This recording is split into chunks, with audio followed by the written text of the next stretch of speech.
نحمده ونصلي على رسوله الكريم اما بعد۔ بزرگان محترم، ایک عظیم نسبت پر ہم لوگ یہاں اکٹھا ہوئے ہیں،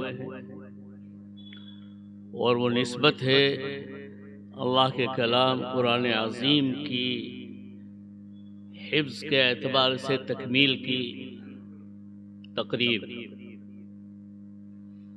کچھ بچوں نے قرآن کریم حفظ مکمل کیا ہے، بہت بڑی دولت حاصل کر لی ہے۔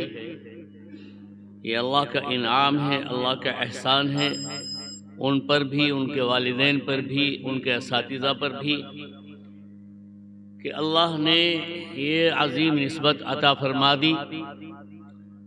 اللہ کا کہ جو 99 نام ہیں، ان میں ایک نام اللہ کا حافظ بھی ہے، جس کو قرآن کریم میں بھی فرمایا گیا اِنَّا نَحْنُ نَزَّلْنَا الذِّكْرَ وَإِنَّا لَهُ لَحَافِظُونَ۔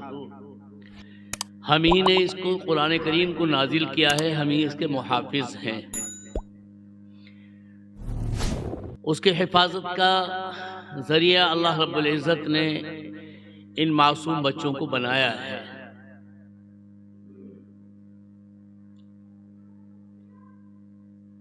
اس سے پہلے قرآن کریم کے نزول سے پہلے آپ حضرات بخوبی واقف ہیں کہ اور بھی آسمانی کتابیں اور صحیفے انبیاء کرام علیہم الصلاۃ والتسلیم کو دیے گئے، بالخصوص توریت، زبور، انجیل۔ ان کتابوں میں اس وقت کے علماء نے اپنے مزاجوں اور اپنے ضروریات کے اعتبار سے تحریفات کی، تبدیلیاں کی۔ یہ قرآن کریم ایک نمایاں حیثیت لے کر کے نازل ہوا،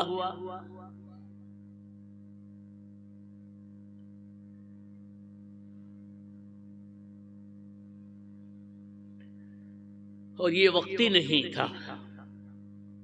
توریت، زبور اور انجیل یہ تو مختلف قوموں کے لیے دی گئی، اور یہ وقتی تھی ساری چیزیں، لیکن قرآن کریم ایک ایسی کتاب ہے جس کو رہتی دنیا تک کے لیے اللہ رب العزت نے نازل فرمایا۔ کسی علاقے، کسی خطے، کسی خاص قوم، کسی خاص قبیلے کے لیے نہیں،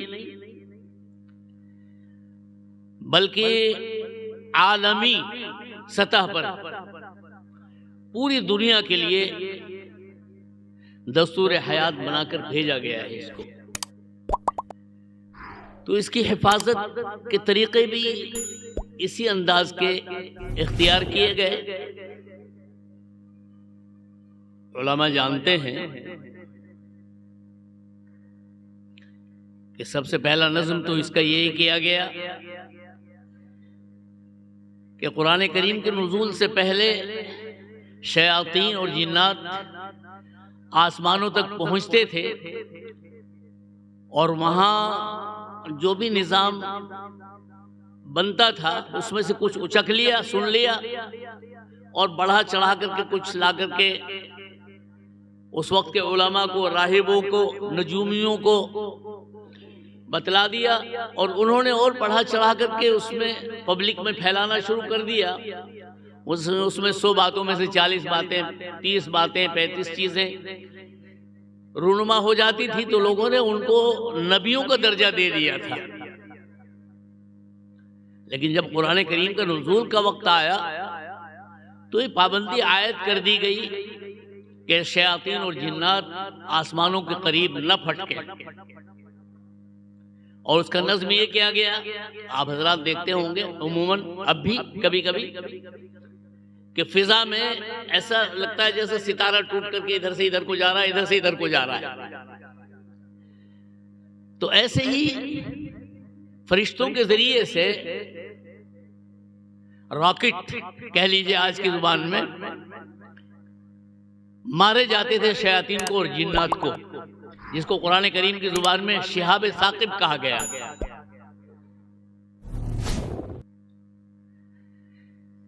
جنات اور شیاطین پریشان ہوئے، بھئی کیا معاملہ ہے یہ؟ دنیا میں کوئی نئی بات پیش آ گئی ہے شاید، جو ہم پر پابندی عائد ہو رہی ہے آسمانوں تک جانے میں، اور ہمارے ساتھ یہ معاملہ ہو رہا ہے۔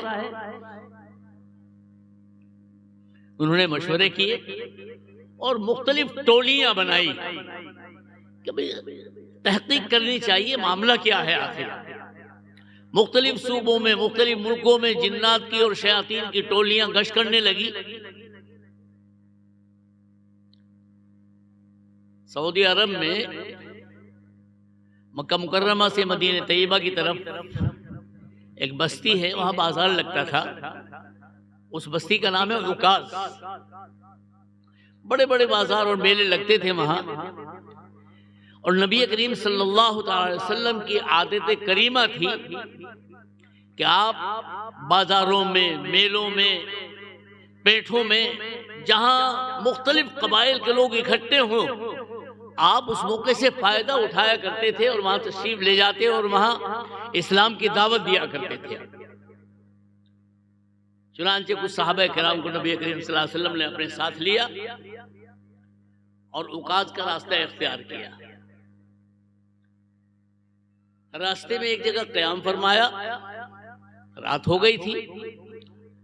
صبح کو فجر کی نماز آپ پڑھا رہے تھے اور قرآن کریم کی تلاوت کر رہے تھے۔ اس میں ایک ٹولی جنات کی ادھر سے گزر رہی تھی، ان کے کانوں میں یہ آواز پڑی، رک گئے وہیں۔ رکنے کے بعد قرآن کریم کو سنا، اور سننے کے بعد کہنے لگے اوہو یہ ہے معاملہ جو ہم پر پابندی عائد کر دی گئی ہے۔ لیکن متاثر اتنا ہوئے کہ وہیں ایمان قبول کر لیا، اور ایمان قبول کرنے کے بعد اپنی جماعت میں آئے، اور آنے کے بعد محرودات سنائی، اور آ کر کے کہا اِنَّا سَمِعْنَا قُرْآنًا عَجَبًا يَهْدِي إِلَى الرُّشْدِ فَآمَنَّا بِهِ وَلَن نُشْرِكَ بِرَبِّنَا أَحَدًا۔ آج ہم نے ایک عجیب قرآن سنا ہے، عجیب کلام سنا ہے، جو راہ راست کی طرف ہدایت کا ذریعہ اور سبب ہے، اور ہم اس پر ایمان لے آئے ہیں، اور اپنے رب کے ساتھ ہم کسی چیز کو شریک نہیں کریں گے، شرک نہیں کریں گے، بت پرستی نہیں کریں گے۔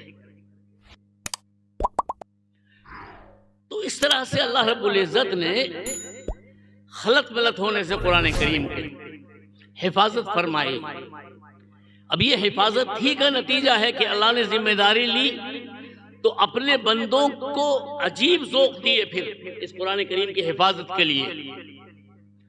دنیا کے اندر کوئی کتاب ایسی نہیں ہے کہ جس کے الفاظ اور جس کے جملے شمار کر لیے گئے ہوں۔ واحد قرآن کریم ہی ایسی کتاب ہے کہ جس کی ایک ایک چیز کو محفوظ کر لیا۔ آیات کتنی ہیں، صورتیں کتنی ہیں، الفاظ کتنے ہیں، حرف کتنے ہیں، حرکات کتنی ہیں، زیر زبر، پیش، جزم، تشدید، نقطے، ایک ایک چیز کو گن لیا۔ دنیا میں کوئی کتاب ایسی نہیں ہے کہ جس کی اس طرح سے حفاظت کر لی گئی ہو۔ چنانچہ کفار و مشرکین نے قرآن کریم کو مٹانے کے لیے اور ختم کرنے کے لیے ایڑی چوٹی کے زور لگائے اور کوششیں کی۔ وہ تو اہل لسان تھے، عربی لوگ، ان کا تو دعویٰ تھا نحن العرباء وانتم عجماء، ہم عربی ہیں، یہ ہو ساری دنیا۔ اور بڑے عجیب عجیب اشعار وہ پڑھا کرتے تھے اور مرتب کرتے تھے، اور خانہ کعبہ کے دروازے پر لٹکا دیا کرتے تھے اپنی صلاحیتوں کو لوہا منوانے کے لیے۔ پھر اس سے کوئی بڑا شاعر آتا، وہ اچھا شعر لاتا، وہ ختم ہوتا۔ وہ جیسے آج بیاہ شادیوں میں لوگ ریکارڈ توڑتے ہیں، ایک سے ایک اوپر، ایک سے ایک اوپر، فلانے نے اتنا دیا ہے تو ہم اتنا کریں گے، فلانے نے اتنا دیا ہے تو ہم اتنا دیں گے، ریکارڈ توڑ۔ تو ریکارڈ وہ بھی توڑتے تھے. لیکن قرآن کریم نے چیلنج کیا، جیسے ابھی عزیزم مولوی محمد صادق نے بتلایا، ہر چیز پہ روشنی ڈال دی مختصر الفاظ میں. انہوں نے چھوڑا نہیں کچھ بیان کرنے کے لیے، سب کچھ کہہ دیا. قرآن کریم نے چیلنج کیا کہ اس جیسا قرآن کریم بنا لاؤ، اور سب مل کر کے اکٹھے ہو جاؤ، سارے جنات انسان. قل لئن اجتمعت الانس والجن على ان ياتوا بمثل هذا القرآن لا ياتون بمثله. اے محمد صلی اللہ علیہ وسلم کہہ دیجئے ان سے، اگر سارے انسان سارے جنات بھی اکٹھے ہو جائیں اور کوشش کریں کہ قرآن کریم جیسا کلام بنا لائیں، نہیں لا سکتے ایک دوسرے کی مدد کرنے کے باوجود. مکمل قرآن کا چیلنج دیا. پھر 10 صورتوں کا چیلنج دیا، فاتوا بعشر سور مثلی. 10 صورتیں لے آؤ بھائی، وہ بھی نہیں ہو سکا. فاتوا بسورۃ مثلی، ایک صورت لے آؤ اس جیسی. لیکن برس ہا برس لگا دیے لوگوں نے، رات دن لگا دیا، مگر سب.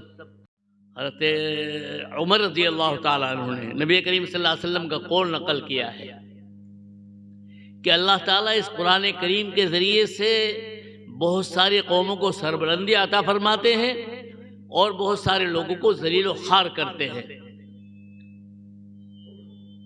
سربلندی اور عظمت تو ان لوگوں کے حق میں ہے جو قرآن کریم کا حفظ کر رہے ہیں، اور قرآن کریم پر جو لوگ عمل کرتے ہیں ان کو سربلندی حاصل ہے. اور جو قرآن کریم کی طرف سے پیٹ پھیر چکے ہیں اور قرآن احکام پر عمل نہیں کر رہے، ان کے لیے ذلت و رسوائی ہے اور حقارت ہے، تحقیر ہے. آپ دیکھیے ذرا سے بچے، لیکن بڑے بڑے عمر کے لوگ، بڑے بڑے سلاطین اور عمرا، ان کو نام لے کر کے نہیں پکارنے گے. حافظ صاحب، حافظ صاحب، آئیے حافظ صاحب. ان کے ماں باپ بھی، ان سے بڑے ان کے بھائی ہوں گے، ان کا نام لے کر کے پکاریں گے ماں باپ جو حافظ نہیں ہیں. لیکن جو حافظ ہیں، بھائی حافظ صاحب آ جاؤ، بھائی یہاں بیٹھ جاؤ. اس طرح یہ اعزاز اور اکرام ہے حفاظ کا. تو اللہ تعالیٰ نے قرآن کریم کی وجہ سے بہت ساری قوموں کو عظمتیں عطا فرمائی ہیں، سربلندی عطا فرمائی ہیں، اور بہت سارے لوگ جو قرآن کریم سے منحرف ہیں، جو قرآن کریم کے احکام پر عمل نہیں کرتے، ان کے حصے میں ذلت و رسوائی اور بدبختی آئی ہے. قرآن کریم کی عظمت کا تقاضا یہ ہے کہ ہم بھی ارادے کریں کہ اپنے بچوں کو حافظ قرآن بنائیں. حافظ قرآن بننے کے بعد آپ کوئی بھی علم سکھائیں، کوئی پابندی نہیں ہے. علماء پابندی نہیں کرتے. لوگ جو الزام دیتے ہیں نا کہ ان مولویوں نے پیچھے دھکیل دیا، یہ دقیانوسی سکھا رہے ہیں، یہ غلط الزام ہے، بہتان ہے. یہ مدارس میں 5% بچے جاتے ہیں صرف. یہ تجزیہ کیا ہے؟ اور ان میں بھی جو زیادہ ہوشیار نہیں ہوتے ان کو بھیجتے ہیں مدرسوں میں. مناسب نہیں کہنا، لیکن کہہ دیتا ہوں، لوگوں کو تجربہ ہے کہ ردی مال مدرسوں کو دیتے ہیں، ان کو تراشو بناؤ. اور جو بچے ہوشیار ہوتے ہیں، ذی شعور ہوتے ہیں، سمجھدار ہوتے ہیں، ان کو اسکول کالجوں میں اور انگلش میڈیم میں ان کو وہاں بھیجتے ہیں. جو بچہ کمزور ہوتا ہے گھر میں بیچارہ، اسے کہتے ہیں جا بھائی جا، تو مدرسے جا، چل. امتیاز برتتے ہیں. جو اسکول کالجوں میں جاتے ہیں، اچھا سوٹ بوٹ ٹائی اور صاحب موزے اور جوتے جو وہاں سے آرڈر ملے گا اس کے مطابق مکمل تیاری کر کے اور روزانہ نیلا دھلا کے بھیجتے ہیں. اور مدرسوں میں بٹن تک نہیں ہوتے، صحیح معنی میں بٹن بھی نہیں ہوتے. ہے ایسا نہیں ہے؟ ایمانداری سے بتاؤ. ایسے بھیجتے ہیں بچوں کو. یہ تو یہ ہے کہ چھانٹ کاٹ تراش کر کے اور محنت کر آ کے ان کو روک ٹوک کے ہر وقت بھئی یہ بٹن لگا لے، بھئی یہ آستین ایسے کر لے، یہ اس طرح پہن لے، یہ صاف ستھرا کر لے، یہ کرتے رہتے ہیں علماء اور اساتذہ، قدم قدم پہ ٹوکتے ہیں ان کو نکھارنے کے لیے اور بنانے کے لیے۔ یہ امتیاز ختم ہونا چاہیے۔ یہ مدرسوں والوں کے ساتھ سوتیلا پن کا برتاؤ ہے، اور پھر یوں کہتے ہیں مدرسے میں کچھ ہوتا نہیں، کچھ کراتے نہیں۔ اساتذہ بہت محنت کرتے ہیں۔ ابھی ان سے آپ قرآن کریم پڑھوائیں بچوں سے، ابھی قاری صاحب نے پڑھا، ان کی عمر کے جو لوگ ہیں جو مدرسوں میں نہیں پڑھے ہیں وہ صحیح معنی میں حروف کی ادائیگی نہیں کرتے۔ جال، جواد، جوئے، حجرت، وجو، نماز، تصریف، روز سنتے ہیں بھائی نماز کے بعد تصریف رکھیں، دین کی ضروری باتیں ہوں گی، جن کے چلے لگ چکے ہیں انہیں نماز اذان تک پڑھنی نہیں آتی۔ حالات یہ ہیں جن کو 40 سال ہو گئے نا نماز پڑھتے ہوئے، اگر اتفاق سے مؤذن صاحب نہیں ہے تو تکبیر پڑھنے کی ہمت نہیں ہوتی۔ ایک دوسرے کو دیکھتے ہیں کہ وہ پڑھ دے یا وہ پڑھ دے۔ جن کو 30 سال اور 40 سال ہو گئے ہیں نمازیں پڑھتے پڑھتے، ہمت ہی نہیں ہوتی کہ وہ تکبیر پڑھیں، اگر پڑھیں گے بھی تو ٹیڑھا میڑھی، اشہد ان محمد رسول اللہ، اشہد ان لا الہ الا اللہ، حی علی الصلاۃ، اللہ اکبر اکبر، سارا بھیڑا غرق کر دیتے ہیں۔ لیکن ان بچوں سے آپ سن کے دیکھیں، الحمدللہ ایک ایک حرف صحیح ادا کریں گے۔ تو ایسا نہیں ہے کہ مدرسوں میں محنتیں نہیں ہو رہی، کوششیں نہیں ہو رہی، بہت محنتیں، بہت کوششیں کی جاتی ہیں، ہر اعتبار سے کی جاتی ہیں۔ اس لیے اچھے اور سمجھدار بچوں کو مدرسے میں بھیجو تاکہ وہ اپنی صلاحیتوں سے دنیا کو نفع پہنچا سکے، جرأت اور حوصلہ ہو اور ہمت ہو۔ یہ مدرسوں میں آ کر کے حوصلہ اور ہمت بنتی ہے بچوں کی، اذان بھی پڑھتے ہیں، تقریر بھی کرتے ہیں، آپ دیکھتے ہو جلسے میں دھڑالے سے تقریر کرتے ہیں۔ تو یہ سب حوصلے اساتذہ کے ذریعے سے بچوں کو حاصل ہوتے ہیں۔ بہرحال قرآن کریم کی نسبت پر ہم لوگ یہاں جمع ہوئے اور قرآن کریم کے فضائل ہم رات دن سنتے رہتے ہیں۔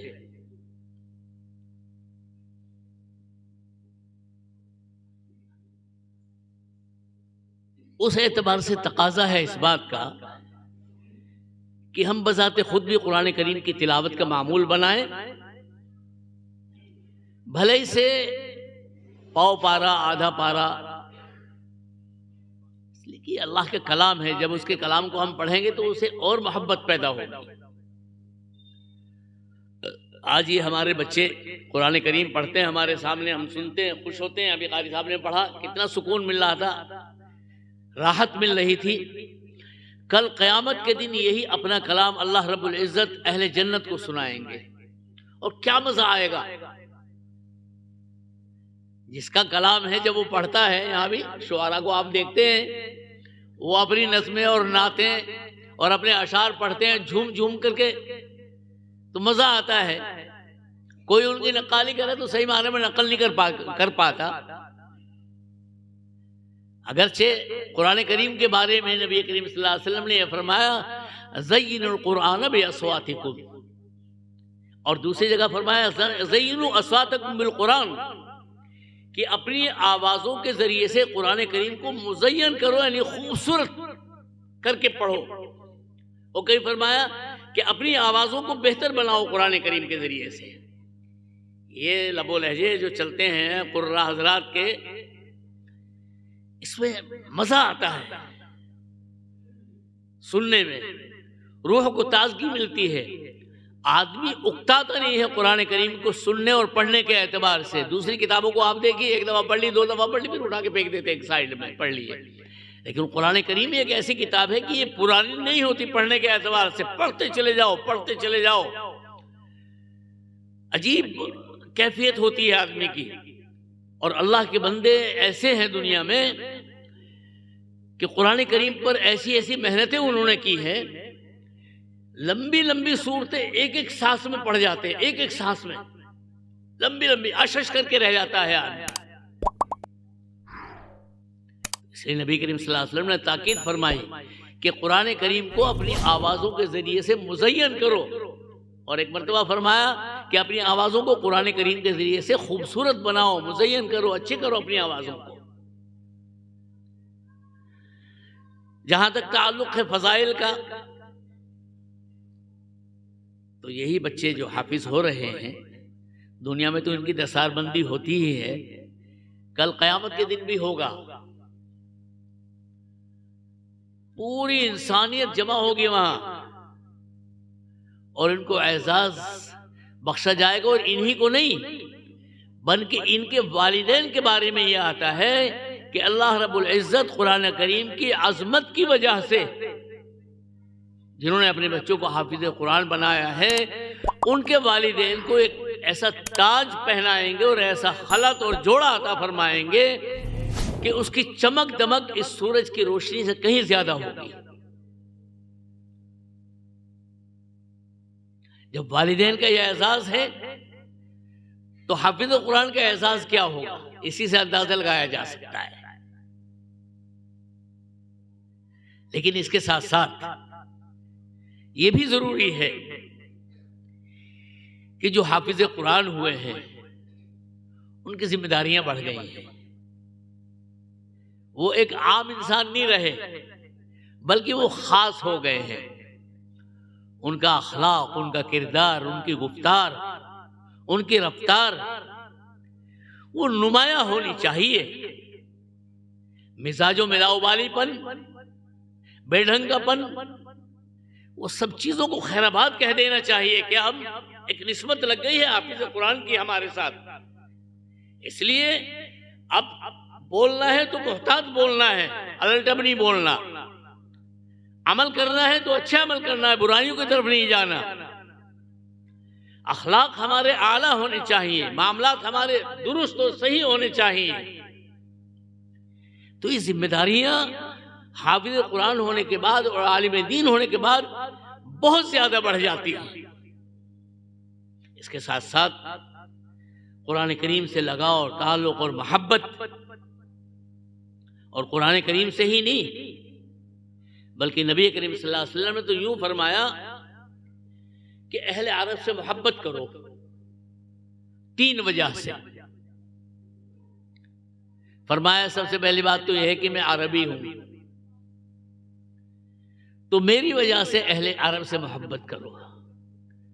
دوسری بات فرمائی کہ قرآن کریم عربی زبان میں ہے تو ایک نسبت اہل عرب کو حاصل ہے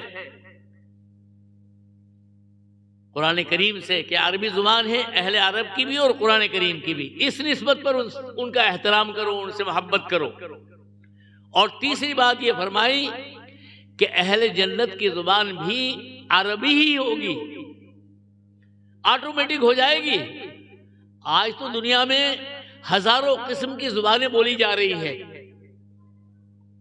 لیکن مرنے کے بعد آٹومیٹک طریقے سے،